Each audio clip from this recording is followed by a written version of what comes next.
twabateguriye. Mu Rwanda urubanza rw'abagabo batatu baregwa muri dosiye yo gushaka gutorotsa umuhanzi nyakwigendera Kizito Mihigo rwasubitswe n'umucamanza mu rukiko rwisumbuye rwa Nyarugenge i Kigali. Ijwi ry'Amerika yashoboye kubona dosiye y'ibyo baregwa ni mu kanya. Mu Burundi Minisiteri y'Ubucuruzi yafashe icyemezo cyo guhagarika iyinjira ry'ibigori n'ifu yabyo mu gihugu. Ni leta y'u Burundi yafashe iyo ngingo ikaba yashyizeho habona n'ubushikiranganji bw'ubudandaji n'amahinguriro. Rero bakaba basiguye yuko ngo iyo ngingo ifashwe mu kiringo c'amezi 6.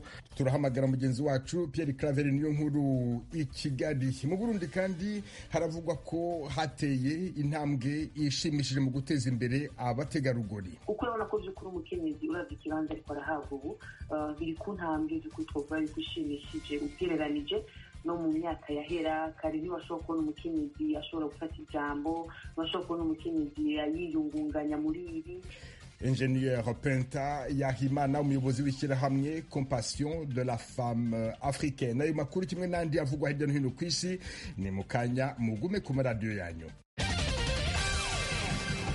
Duhere ku makuru avugwa hirya no hino ku isi mwateguriwe kandi mugezwaho na mugenzi wacu Aloyse Bigirimana. Aloyse, wiriweho? Ndagize mwiriwe Veniste. Tuyahere mu yavugwa ku mugabane wa Afrika. Ibitigiri vy'abahitanywe n'ibisasu vyaturitse mu isanganya ryabaye ku munsi w'Imana mu kambi ya gisirikare muri Guinée Equatoriale vyariyongereye ejo ku munsi wa mbere bishika ku bantu 98 bafuye hamwe n'amajana 615 bakomeretse. Icegera c'umukuru w'igihugu yabitangaje ejo ku munsi wa mbere. Iryo sanganya ryatewe n'amasasu hamwe n'ibindi biturika byari mu bubiko mu ikambi yo mu gisirikare cyo mu gisagara ca Bata kigira kabiri mu bunini. Inyubakwa z'iyo kambi hamwe n'amazu y'abanyagihugu ahegereye vyarasambutse. Ibiharuro vya mbere vyatanzwe na televiziyo ya leta ku munsi w'Imana byavuga abantu 30 bafuye hamwe n'amajana 6 bakomeretse. Perezida Teodoro Obiangwema yegeka iryo sanganya ku banyagihugu baturiye ubwatsi bwo mu mirima yabo yegereye ububiko bw'ibirwanisho bw'iyo kambi ya gisirikare. Avuga kandi ko habaye n'ukwanjanjwa ku ruhande rw'abasirikare. Igisagara ca Bata kibamwo abantu 800,000, benshi muri bo babayeho mu bukene burenze naho ico gihugu gitunze igitoro hamwe na gaze. Leta ya Sudani y'umanuko yatangaje ko izohanisha ihadabu y'ibihumbi 600 by'amafaranga yo muri ico gihugu, hafi $10 ku bantu batazokwambara udufukamunwa canke ngo bahane inta mu makoraniro manini. Ni mu ntumbero yo gukinga ikwirakwira ry'umugera wa COVID-19. Leta kandi yemeje ko izohanisha ihadabu $100 ibigo bizokwakira abarwayi ba COVID-19 bitabifitiye uburenganzira. Abanyagihugu bamwe bavuga ko ayo mande ari menshi mu gihugu. Abakozi ba leta bahembwa $10 ku kwezi, mu gihe abandi bavuga ko bizobera icigwa abatubahiriza amategeko.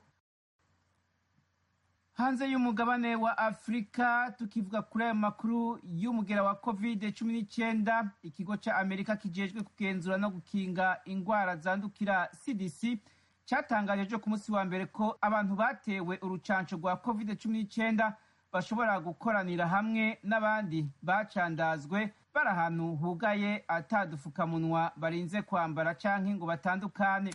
Ikigo CDC kivuga ko abakuze bacandazwe bashobora gukoranira hamwe n'abakiri bato hamwe n'abandi bari mu mugwi w'abafise amahirwe make yo kubangamirwa cane n'uwo mugera. Abacandazwe kandi ngo ntibikenewe ko bikumira nk'uko bisanzwe bisabwa iyo bahuye n'uwanduye COVID-19. Dr. Rochelle Walensky arongoye ikigo CDC yavuze ko hari ibikorwa abacandazwe bashobora gusubira gutangura gukora mu mazu yabo no mu miryango. Washington, ijwi ry'Amerika. Umushikiranganji wa mbere w'Ubwongereza Boris Johnson ejo ku munsi wa mbere yavuze ko ugusubira kw'abanyeshuri mu masomero yo mu gihugu ari intambwe ya mbere ihambaye mu nzira yo gutanga umwidegemvyo ku kiza ca COVID-19. Johnson yabibwiye abamenyeshamakuru ku munsi amamiliyoni y'abana mu Bwongereza basubiye ko mu masomero. Iyindi ntambuko ihambaye yo gutezurira abanyagihugu itekanijwe ku itariki ya 29 y'ukwezi kwa gatatu, igihe gukoranira hamwe kw'abantu 6 canke imiryango 2 bizorekurirwa, hamwe n'inkino za tenisi, za baskete na golfe zikazoshobora kongera gutunganywa.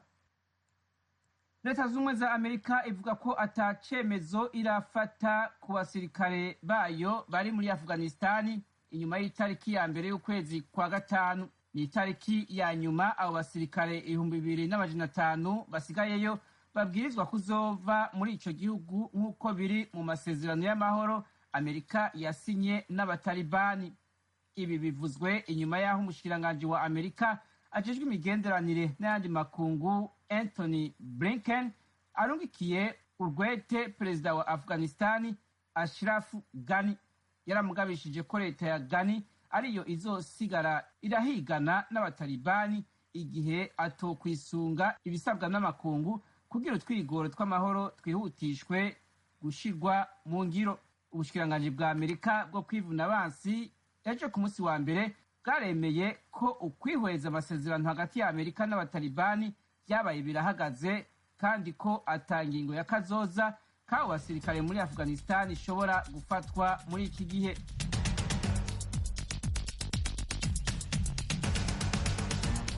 Urakoze cyane Aloyize Bigirimana kubera aya makuru avugwa hirya no hino ku isi utugejejeho. Twibutse abumva ijwi ry'Amerika ko mutwumvira kuri FM 104.3 no kuri FM 88.3 ya radio Inshuti ya Bose aho ni mu Rwanda.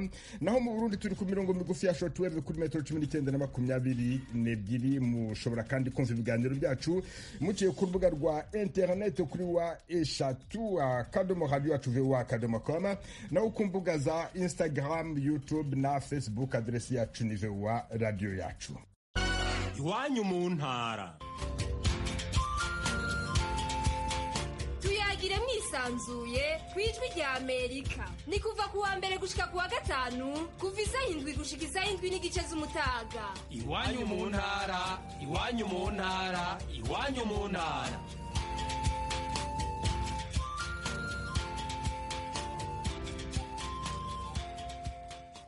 Mu Rwanda umucamanza mu rukiko rwisumbuye rwa Nyarugenge i Kigali yasubitse urubanza rw'abagabo 3 baregwa muri dosiye yo gushaka gutorotsa umuhanzi nyakwigendera Kizito Mihigo. Ubwanditsi bw'urukiko bwabwiye ijwi rya Amerika ko abakozi b'urukiko bose bagomba kubanza kujya kwikingiza icyorezo COVID-19. Ijwi rya Amerika yabonye amakuru ku birego bakurikiranweho muri uru rubanza. Inkuru irambuye Eric Bagira ubusa. Isubikwa ry'uru rubanza ijwi rya Amerika ryarimenyeshejwe n'ubwanditsi bw'urukiko rwisumbuye rwa Nyarugenge tucyahagera. Ubwanditsi bwatubwiye ko nta rubanza na rumwe ruburanishwa kuri uyu wa kabiri kubera abakozi b'urukiko bose bagiye kwikingiza icyorezo COVID-19. Abaregwa muri dosiye yarimo umuhanzi w'icyamamare nyakwigendera Kizito Mihigo kugeza ubu ni abagabo 3. Ku isonga harimo bwana Jean Bosco Nkundimana wari umukozi wo mu rugo wa Kizito Mihigo. Hari kandi bwana Joel Ngayabahiga na mugenzi we bwana Innocent Harerimana. Baregwa ibyaha byo gutanga indonke cyangwa ruswa n'ubwinjiracyaha ku cyaha cyo kwambutsa no kwambukira ahantu hatemewe. Mu gihe urubanza rutaraburanishwa mu mizi yarwo, ijwi rya Amerika ryabonye amakuru ku byerekeye buri umwe n'uruhara akurikiranyweho n'ubushinjacyaha muri uru rubanza. Uhereye kuri bwana Jean Bosco Nkundimana aregwa ko kuva mu kwezi kwa mbere 2020 Kizito Mihigo yamwinjije mu mugambi wo kumushakira amakuru yo kwambuka umupaka ajya mu gihugu cy'u Burundi. Uyu wari umukozi wo mu rugo wa Kizito Mihigo. Ubushinjacyaha buvuga ko yabyemeye kuko yari yizeye ko bishoboka nk'umuntu uvuka i Nyaruguru hegereye u Burundi. Avugwaho ko muri uko kwezi yatashye ubukwe iwabo i Nyaruguru abonana na Joel Ngayabahiga amusaba ko amushakira amakuru y'uburyo bwo gutorotsa Kizito Mihigo. Mu kirego cyabwo ubushinjacyaha buvuga ko Ngayabahiga ari mukuru wa Nkundimana kubw'amasano ya hafi bafitanye kuko ba nyina bavukana. Nkundimana aregwa ko yavuye i Nyaruguru yizeza Kizito Mihigo ko yamuboneye umuntu wo kuzamwambutsa, niko gutangira imyiteguro bashaka imodoka. Amakuru twabonye avuga ko uwitwa Innocent Harerimana ariwe Kizito Mihigo yabonye nk'umushoferi ubavana i Kanombe mu mujyi wa Kigali aberekeza ku mupaka w'u Rwanda n'u Burundi. Harerimana bivuga ko atari afite imodoka, biba ngombwa ko ajya kuyishaka, abona iyo mu bwoko bwa Toyota RAV4 ifite plaque RAB 981G. Uyavugwaho ubucuti na Mihigo bukomoka ku mibanire bagiranye muri gereza y'Amageragere bari bafungiwemo. Ubushinjacyaha buvuga ko Kizito Mihigo yigishaga Harerimana gucuranga. Buvuga ko mbere yuko Kizito Mihigo, Nkundimana na Harerimana bahaguruka mu mujyi wa Kigali, Ngayabahiga wagombaga kubambutsa yababwiye ko nta mafaranga yari afite yo kumugeza aho bagombaga guhurira. Nyakwigendera Kizito Mihigo ngo yahaye uwari umukozi w'amafaranga 18,000 ngo ayoherereze mukuru we Ngayabahiga mu buryo bwa mobile money bazahurire ku gasantere Kandago. Kizito Mihigo na bagenzi be babiri baregwa ko bageze i Nyaruguru, uwagombaga kubambutsa babwira ko bitaba byiza kuko bwari bwije, abagira inama yo kurara Kibeho kuko urugendo rutari gukomeza muri iryo joro. Amakuru twabonye akomeza avuga ko ahagana saa 10 zo mu rukerera ku itariki ya 13 z'ukwezi kwa 2020 Kizito Mihigo na bagenzi be berekeje ku mupaka w'u Rwanda n'u Burundi. Mu rugendo rwabo basatira umupaka uhuza ibihugu byombi, Ngayabahiga ngo yabasabye ko bagenda n'amaguru kuko bari basigaje urugendo rugufi. Umushoferi we ngo yahise ahindukiza imodoka asubira i Kigali. Bageze hafi y'umupaka butangiye gucya, Kizito Mihigo ngo yababwiye ko azwi n'abantu benshi atifuzaga ko bamubona. Mu kirego harimo ko we n'uwari umukozi we babanje kwihisha mu gashyamba, naho Ngayabahiga abanza kureba niba nta kibazo bashoboraga kuhagirira.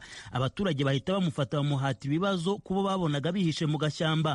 Mu bamufashe havugamo umuyobozi w'isibo witwa James Baziyaremye.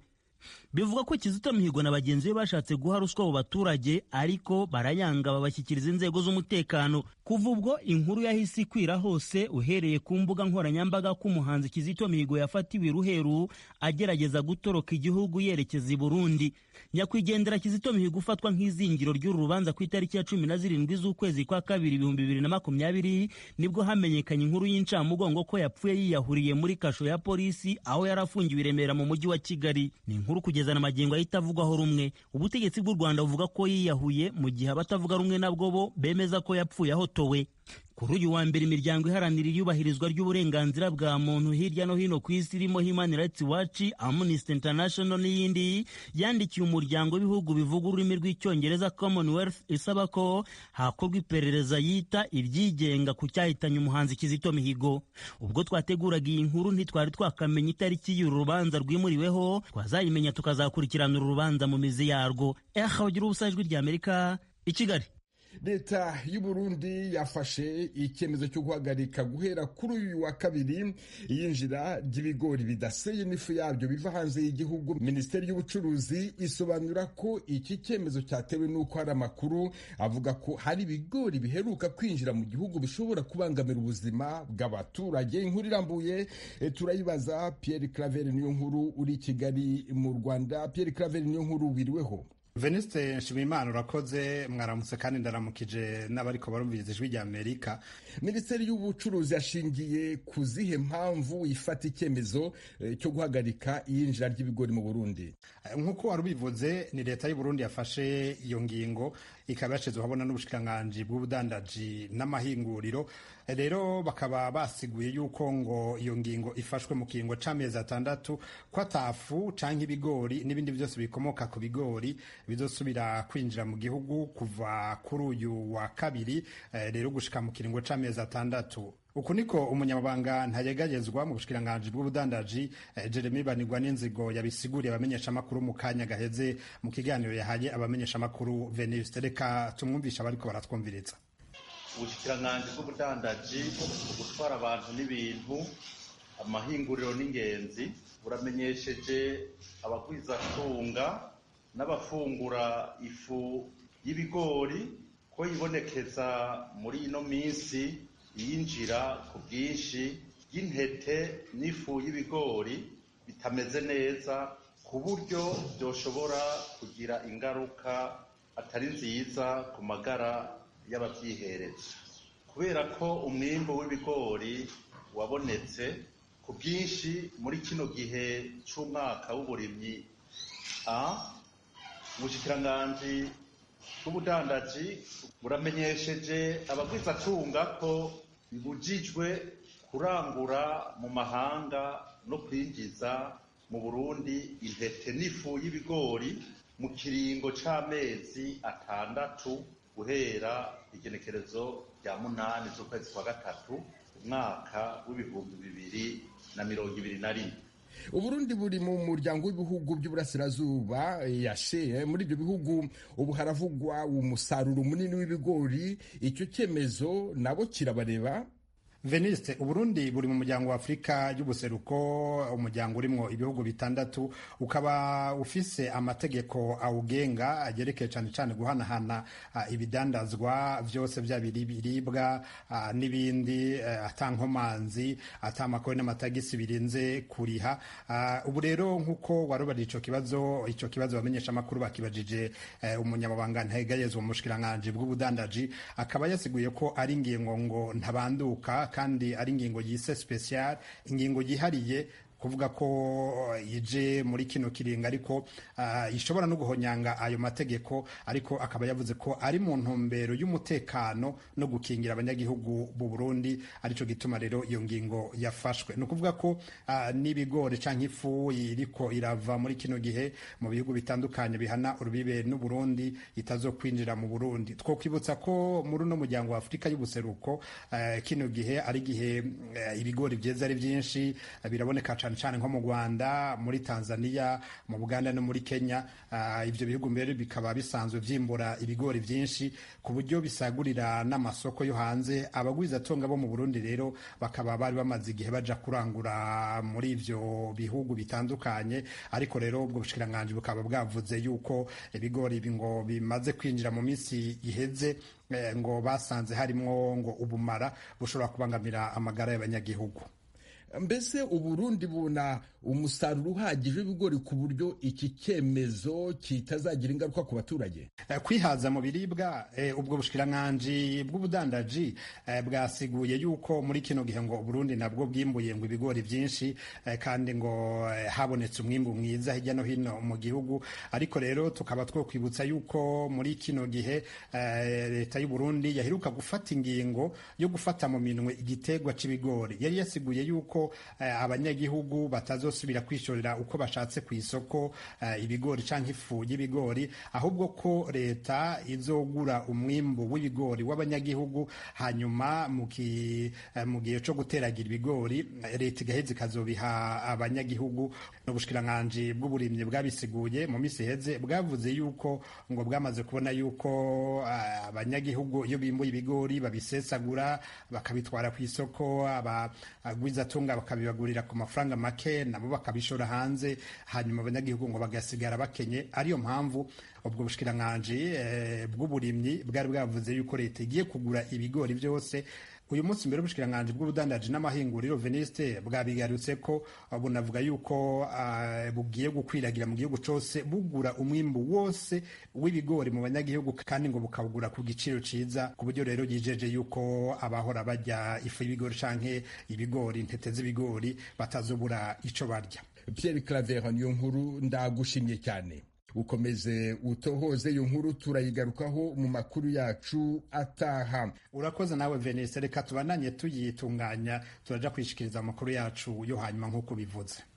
Tukiri mu Burundi, ishyirahamwe Compassion de la Femme Africaine CFA riravuga ko hamaze guterwa intambwe igaragara mu guteza imbere abari n'abategarugori. Umuyobozi wa CFA Ingenieur Penta Yahimana biganiriye na mugenzi wacu Frederic Nkundikije. Uburundi by'ukuri urazi ikibanza umukenyezi afite ubu, turashima aho bigeze, kuko nk'akarorero mu bashinga amateka ibice birenga 30 n'abakenyezi, bakenguza amateka ibice birenga 40 n'abakenyezi, muri guverinoma mu bashikiranganje 15 dufite 5 n'abakenyezi. Ni ukuvuga hariho intambwe tugeze ko ivyo tukabishimira leta yacu tugashimira nyir'icyubahiro umukuru w'igihugu General Evariste Ndayishimiye kuko urabona ko vy'ukuri umukenyezi uravye ikibanza ariko arahabwa ubu biri ku ntambwe vy'ukuri twovuga yuko ishimishije ugereranije no mu myaka yahera. Kare ntiwashobora kubona umukenyezi ashobora gufata ijambo, ntiwashobora kubona umukenyezi yiyungunganya muri ibi, hari ibisata bimwe bimwe atashobora kwiga,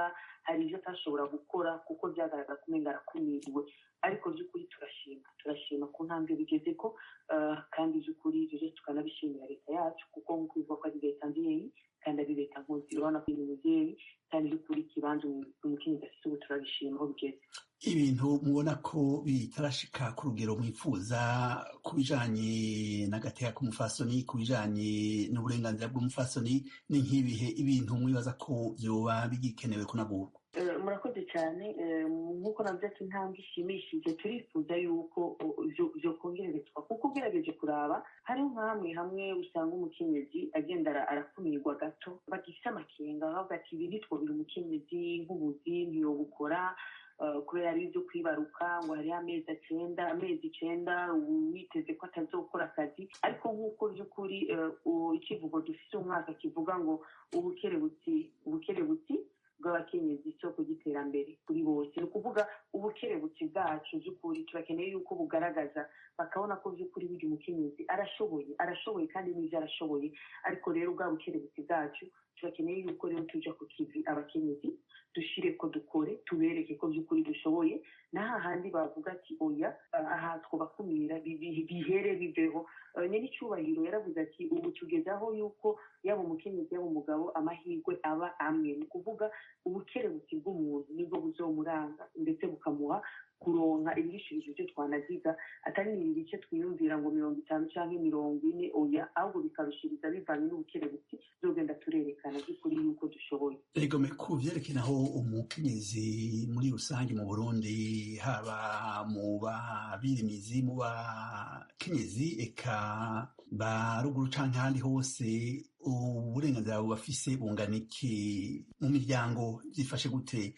Hari ikintu mubona gikwiye kunagurwa? Nk'uko twavuze ati hariho intambwe ugerageje kuraba no mu bakenyezi b'irimizi. Ubu urashobora gusanga abakenyezi b'irimizi bagiye mu makoperative bakaja hamwe bakiyungunganya. Ubu turabona hirya no hino abakenyezi bahabwa ijambo, abakuru b'imitumba ugasanga n'abakenyezi hirya no hino, ugasanga bajya twita ngo abaremeshakiyago ugasanga harimo abakenyezi, ugasanga umwirimizi barafite koperative yo kurima ibiraya, kurima ibijumbu, gutera ibitoki. Hirya no hino ugasanga harimo kwiyungunganya hagati y'abakenyezi. Urabona ko umukenyezi ubu ariko arava mu kinegero akaja ahabona. Ariko rero nk'uko muvuze ati ico nagurwa, ugiye kuraba muri aba bakenyezi b'irimizi hariho bamwe usanga bagiye inyuma, cyo ugasanga bo bubakanye bararikahura, ugasanga bamwe si bose ariko bashobora kubona bamwe bataragira ahantu ngo batahure yuko umukenyezi nawe burya arafite akamaro, akumva umenga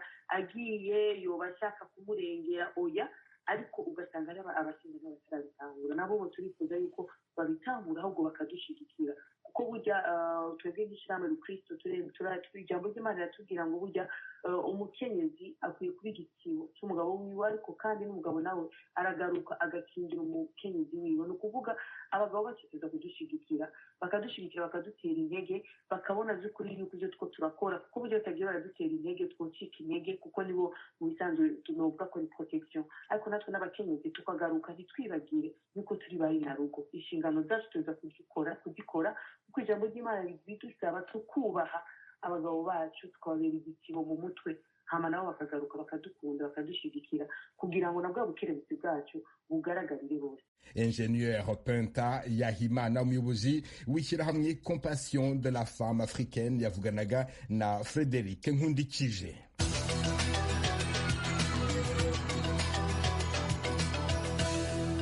Washington, ijwi ry'Amerika.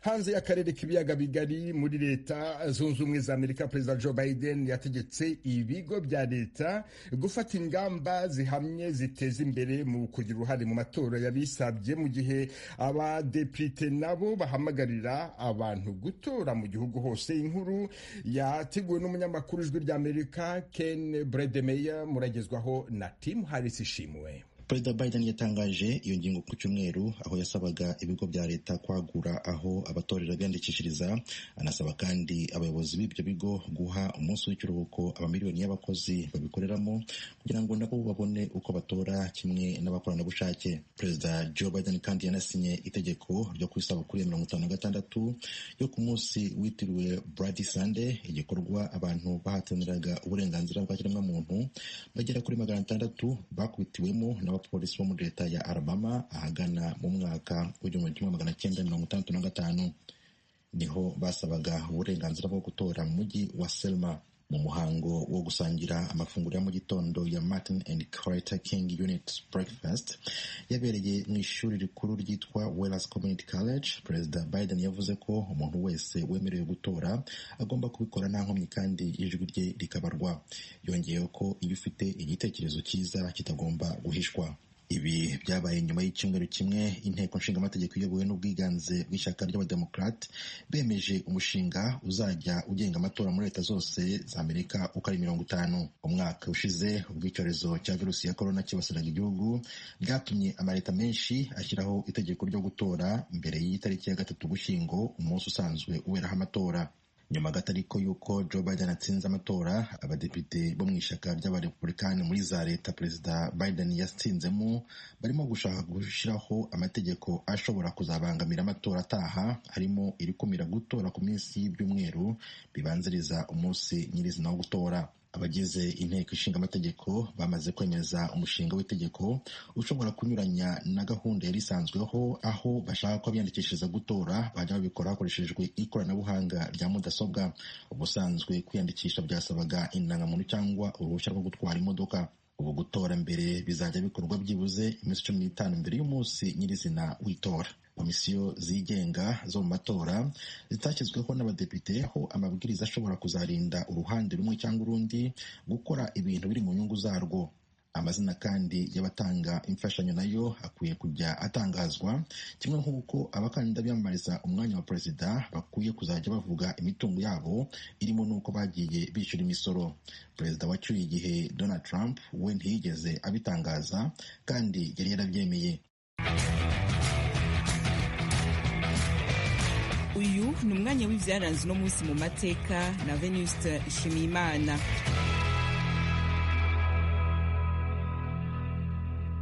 Ku itariki ya 9 z'ukwezi kwa gatatu muri 2015 nibwo Perezida Barack Obama yashyize umukono ku cyemezo kivuga ko igihugu cya Venezuela kibangamiye umutekano wa Leta Zunze Ubumwe za Amerika.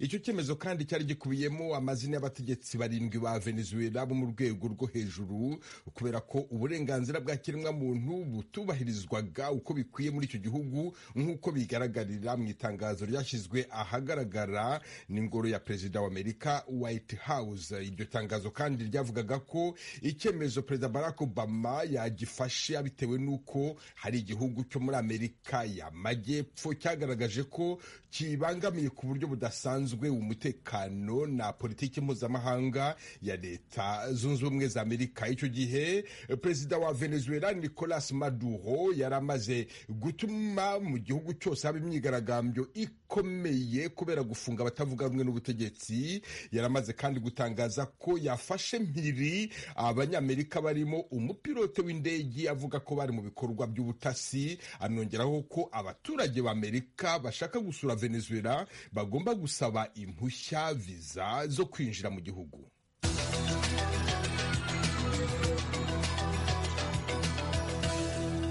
Washington, ijwi rya Amerika. Mbere yo gusoza aya makuru mbibutse ingingo nkuru zari ziyagize. Mu Rwanda umucamanza mu rukiko rwisumbuye rwa Nyarugenge i Kigali yasubitse urubanza rw'abagabo 3 baregwa muri dosiye yo gushaka gutorotsa umuhanzi nyakwigendera Kizito Mihigo. Ubwanditsi bw'urukiko bwabwiye ijwi rya Amerika ko abakozi b'urukiko bose bagomba kubanza kujya kwikingiza icyorezo COVID-19. Ijwi rya Amerika yabonye amakuru ku birego bakurikiranweho muri urubanza. Iyi nkuru murayisanga ku rubuga rwacu rwa internet kuri wa eshatu /radio yacu